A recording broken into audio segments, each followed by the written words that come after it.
Miss হবে না আপনার পছন্দের টিভি শো। দেখুন জি5 অ্যাপে একদম ফ্রি।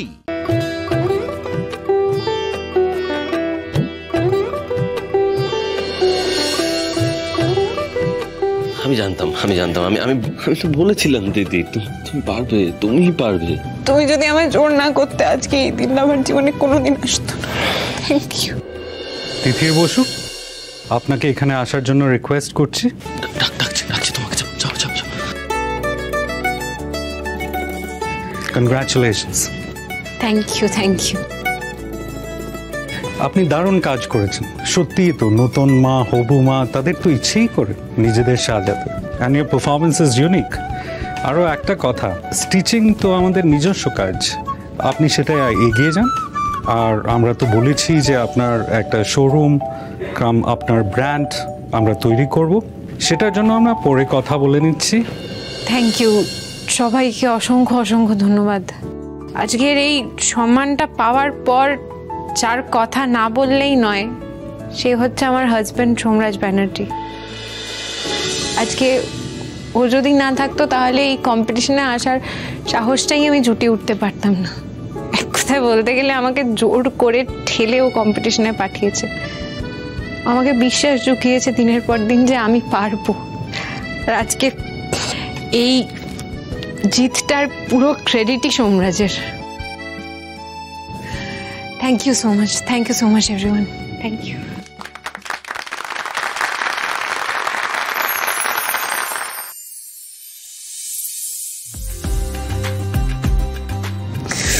Thank you Somraj. আমি যখন ছোট থেকে মায়ের সঙ্গে কাজ করতাম না, আমার এই একটাই স্বপ্ন ছিল, আমার নিজস্ব একটা ব্র্যান্ড হবে, নিজস্ব স্টোর হবে। আজকে এই স্বপ্নটা সফল হয়েছে। আমার বারবার শুধু মায়ের কথা মনে পড়ছে। কালকে মাকে আর কোয়েলকে ওভাবে বাড়ি থেকে পাঠিয়ে দিলাম। আমি একবার ঘাটালে যেতে চাই, সোমরাজ আমার সঙ্গে যাবে? মাকে এই খুশির খবরটা দিতে যাবে? নিশ্চয়ই যাবো, নিশ্চয়ই। চলো এসো।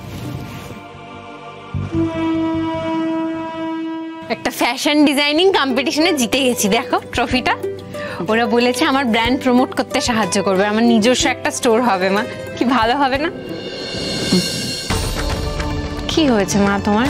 কোনো কথার উত্তর দিচ্ছ না। তোমাকে এত ভালো একটা খবর দিতে এত দূর এলাম আমি, কি হয়েছে তোমার?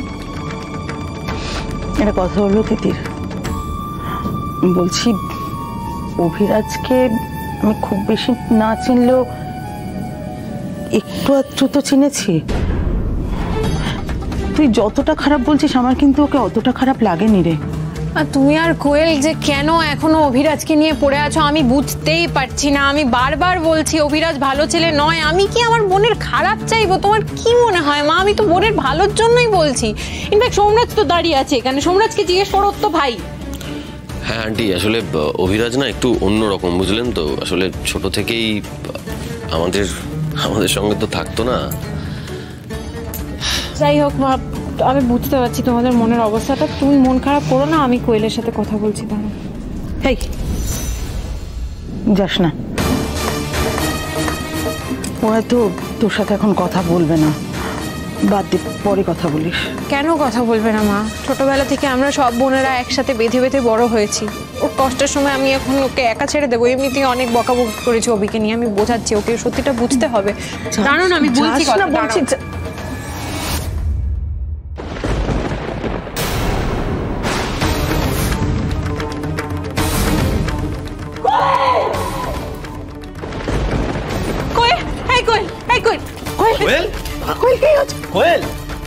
আমার মনে হচ্ছে ঘুমের ওষুধ খেয়ে নিয়েছে। ঘুমের ওষুধ কেন?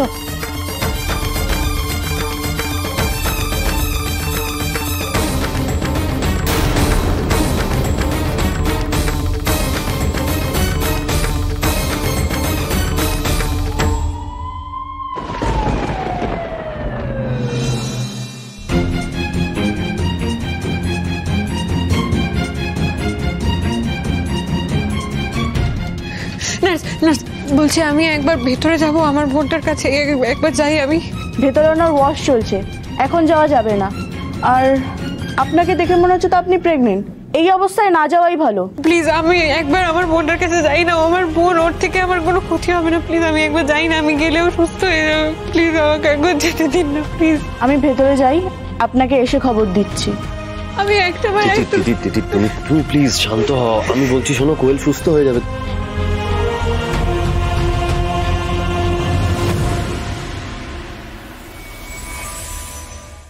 বলছি পেশেন্ট এখন স্টেবল আছে, আপনারা ভিতরে যেতে পারেন। Thank you thank you thank you. চল ডাক্তারবাবু এখন কেমন আছে? এখন অনেকটাই বেটার আছে। নিন আপনারা কথা বলুন। Thank you. ঠিক আছে। এই কোয়েল, কেন করলি বল এরকম, কেন করলি এরকম? অফির জন্য করলি এই কাজ? ওই তো নিজের মুখে বললো বিপসকে বিয়ে করবে, করুক ও বিপসকে বিয়ে, তোর অনেক ভালো বিয়ে দেবো আমরা, বিশ্বাস করে এই সব কিছু তুই ভুলে যা, তুই পড়াশোনায় মন দে, দেখবি তোর জীবনটা আমরা সবাই সুন্দর করে আবার সাজিয়ে দেবো। এইসব নিয়ে আর ভাবিস না বাবা।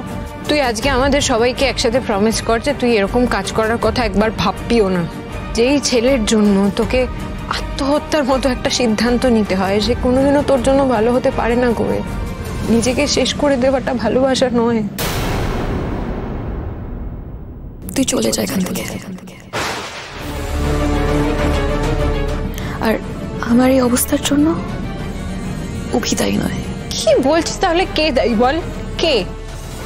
এটা ওনার হাত থেকে পাওয়া গেছে। বেজতি অভির কাছে ক্ষমা চাইলো না বলেই আজ আমার আর অভির সম্পর্কটা শেষ হয়ে গেল। আমি জানি মেজদির এত ইগো যে কোনোদিন অভির কাছে ক্ষমা চাইবে না, নিজের বোনের ভালো চায় না। মেজদির জন্যই আমি এই সিদ্ধান্ত নিলাম। আমি আর বাঁচতে চাই না। এবার বুঝেছিস আমার এই অবস্থার জন্য কে দায়ী? তুই তুই দায়ী। চলে যা এখান থেকে।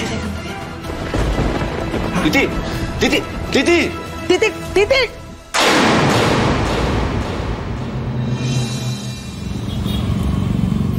আমার ছোট্ট বোনটা এত বড় কবে হয়ে গেল সোমরাজ? আমাদের মধ্যে এত দূরত্ব হয়ে গেল। আমাকে ভুল বুঝে ও নিজের প্রাণ নিয়ে নিতে যাচ্ছিল। আমি ভাবতেই পারছি না, আমি কিছু মেলাতেই পারছি না, বিশ্বাস করো। প্লিজ তিতির, আমি বলছি এই অবস্থায় তুমি এত কিছু ভেবো না। তুমি একটু সময় দাও কোয়েলকে, দেখো সবটা ঠিক হয়ে যাবে। কোয়েলকে আমাকে সময় দিতে হবে। আমরা 4 বোন সারাটা জীবন একসঙ্গে বেঁধে বেঁধে বড় হয়েছি। কত ছোট বয়স থেকে আমি রোজগার করা শুরু করেছি মা বাবার পাশে দাঁড়াবো বলে। আমি আপ্রাণ চেষ্টা করেছি যাতে আমার দিদি কোয়েল উনিয়া ওদের কোনো রকম অসুবিধা না হয়। কিন্তু আজকে দেখো আমার ছোট্ট বোনটা, আমার কোয়েলটা আমার জন্য নিজের প্রাণ শেষ করে দিতে চাচ্ছিল। অফিসার মহামায়া। হ্যাঁ ম্যাম বলুন। ঠিক আছে, থ্যাংক ইউ সো মাচ। কি হয়েছে দিদির? আমাকে এক্ষুনি সিটি হসপিটালে যেতে হবে। জি5 ডাউনলোড করুন আর সব এপিসোড দেখুন একদম ফ্রি।